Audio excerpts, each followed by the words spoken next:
오늘 말씀 보면 알 듯 말 듯하고 또 쉬운 것 같으면서도 약간 어렵고 말씀이 그렇습니다. 예수 그리스도를 믿으면 우리가 그때부터 말씀을 배우기 시작합니다. 복음이 무엇인지, 은혜가 무엇인지, 또 회개가 무엇인지, 또 죽은 자의 부활이 무엇인지, 또 세례가 무엇인지, 영원한 심판이 무엇인지, 중요한 복음의 아주 내용들이죠. 평생을 배웁니다. 그런데 배워도 잘 모르죠, 그렇죠? 세례가 뭔지 또 알긴 알 것 같은데 그게 진짜 의미가 뭔지. 그리고 오늘 본문을 보면 너희가 이와 같은 교훈의 털을 다시 닦지 말라. 우리 매일 들어야 되는데, 그렇죠? 영원한 구원이 무엇인지, 죽은 자의 부활이 무엇인지, 영원한 심판이 무엇인지, 또 하나님께 대한 믿음이 어떤 것인지 굉장히 중요한데 이와 같은 교훈의 털을 다시 닦지 말라. 이게 무슨 말이냐면요,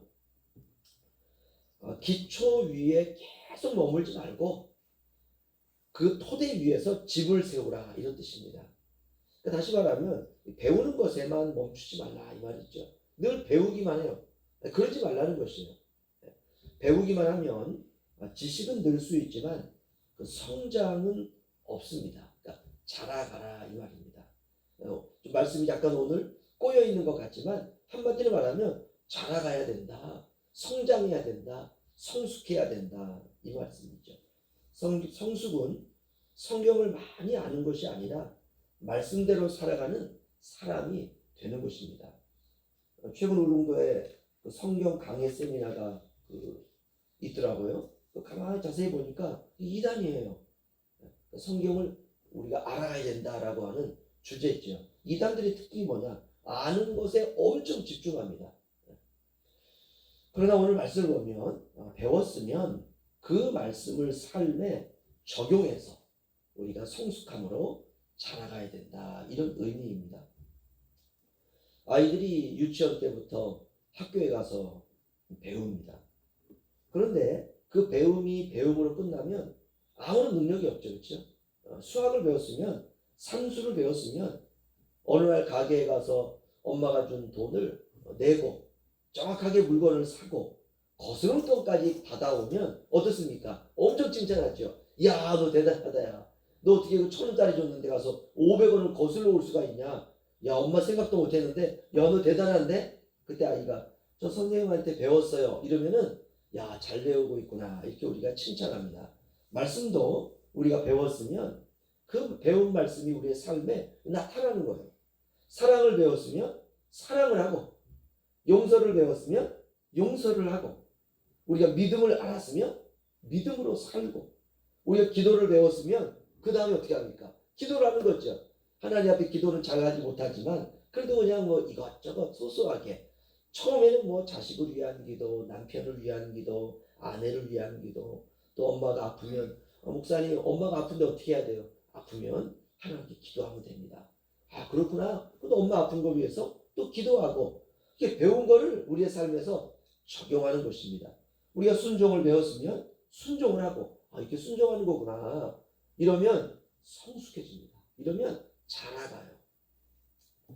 6장 1절 2절 제가 다시 한번 읽어드리면요, 그러므로 우리가 그리스도의 도의 초보를 버리고 죽은 행실을 회개함과 하나님께 대한 신앙과 세례들과 안수와 죽은 자의 부활과 영원한 심판에 관한 교훈의 털을 다시 닦지 말고 완전한 대로 나아갈지니라. 아멘. 그 말씀을 배우고 살아낼 때 비로소 우리가 완전한 대로 자라가게 됩니다. 그러면 자라는 것이, 우리가 밭에 씨앗을 뿌리고 물을 주고 풀을 뽑고 이제 기다렸는데 밭이 그냥 꽤 많은 밭이 망가졌어요. 그래가지고 이걸 어떻게 하지? 씨앗을 뿌렸어요. 이게 날까? 날 수도 있고 안 날 수도 있죠, 그렇죠? 그런데 확신을 가지고 우리가 이제 씨앗을 뿌리고 물도 주고 또 풀도 뽑고 그랬더니 파릇파릇하게 아주 이쁜 싹이가 싹 나오면 어떻습니까? 마음이 뿌듯하죠. 이게 자라는 것입니다. 우리의 영도 하나님의 말씀이 우리의 마음에 다 뿌려졌을 때 이게 자라는 거예요. 씨앗이 스스로 자라는 것이 아니라 햇빛과 물이 필요하지 않습니까? 그렇듯이 우리의 영혼도 성령의 도우심 속에서 자라가는 것입니다. 우리가 예수 믿기 전에는 용서가 안 되던 사람이 예수를 믿고 말씀을 배우면서 용서의 삶을 실제로 살아가는 것입니다. 이게 잘하는 거예요. 이게 성숙해지는 것입니다.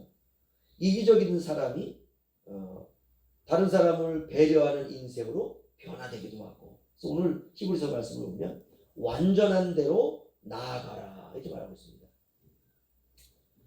우리가 아이들 어릴 때 한 4살, 5살 이 정도 되면은 울릉도도 그러겠죠. 육지에서는 자전거를 아이에게 사줍니다. 그래가지고 밖에서 이제 아이가 이제 놀 수 있도록. 근데 그냥 자전거 사주면 큰일 났죠. 그래서 보조바퀴가 되어 있는 그런 자전거를 아이에게 사줍니다. 그리고 거기에 딱 앉으면 넘어지지 않아요. 보조바퀴 2개가 뒷바퀴 쪽에 딱 있기 때문에.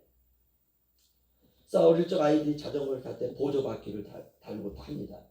처음에는 꼭 그게 필요해요. 보조바퀴가. 그렇지 않으면 타지도 못하고 사고 납니다. 그런데 시간이 지나도 계속 보조바퀴를 달고 있으면 앞으로 빨리 나갈 수가 없어요. 그렇죠? 막 잘 달릴 수가 없습니다. 그래서 결국 어느 날 아버지는 이제 아이가 보조바퀴 타고 계속 잘 다녀요. 그러면은 보조바퀴를 어느 날 딱 뗍니다. 보조바퀴를 떼는 순간 아이는 막 두려워해요. 아빠 나 못 타요. 나 어떻게 해요 이렇게. 그런데 아버지가 아이를 포기해서 너는 절대 안 돼. 그래서 보조바퀴를 떼는 게 아니라 더 멀리 달리고 더 빨리 달릴 수 있도록 하기 위해서 보조바퀴를 딱 떼는 것입니다. 처음에는 아이가 두려워하고 또 넘어지기도 합니다. 그 조그마한 자전거임에도 불구하고. 그런데 어느 날 보면 스스로 딱 달리게 돼요. 그래서 보조바퀴를 떼고 야 걱정하지 마. 아빠가 뒤에 잡아주고 있어. 딱 잡아주는 거죠. 그럼 아이가 앞으로 가는데 이게 안 넘어져요. 그러다가 아이가 이렇게 말해요. 아빠 한번 손 놔보세요. 결국 스스로 달리게 됩니다. 신앙생활이 그렇습니다. 하나님은 우리를 영적 아이로만 남겨두지 않습니다. 우리가 때로는 계속 흔들리기도 하고 때로는 넘어지기도 하고 실패하기도 하지만 결국 우리를 성장시키십니다. 왜냐하면 하나님의 목적은 우리를 막 보호하는 것만이 아니에요. 우리가 아이들 어릴 때 막 보호하잖아요. 그렇죠? 그러나 성숙이 목적입니다. 우리의 신앙에 보조바퀴들이 있습니다. 성숙하기 위해서는 때로는 떼어내는 일들이 필요합니다.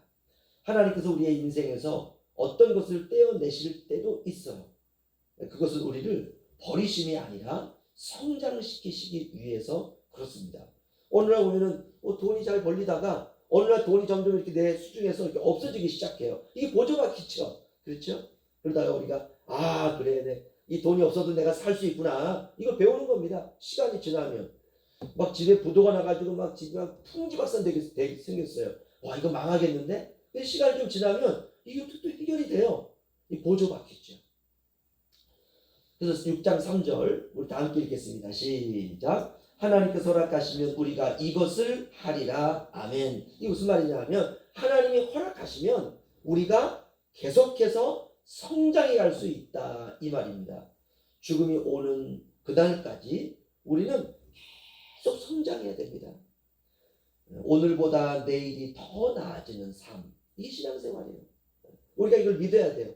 오늘 힘들고 막 죽겠어요. 그래도 우리 마음속에는 내일은 훨씬 더 낫다. 이런 믿음을 갖는 것입니다. 하나님 오늘도 우리를 머무는 신앙이 아니라 자라가는 신앙으로 하나님께서 우리를 부르고 계십니다. 오늘도 내가 붙들고 있는 신앙의 보조바퀴는 혹시 있지 않을까 한번 생각하는 그런 축복된 날이 되시기를 주의 이름으로 축원합니다. 기도하겠습니다.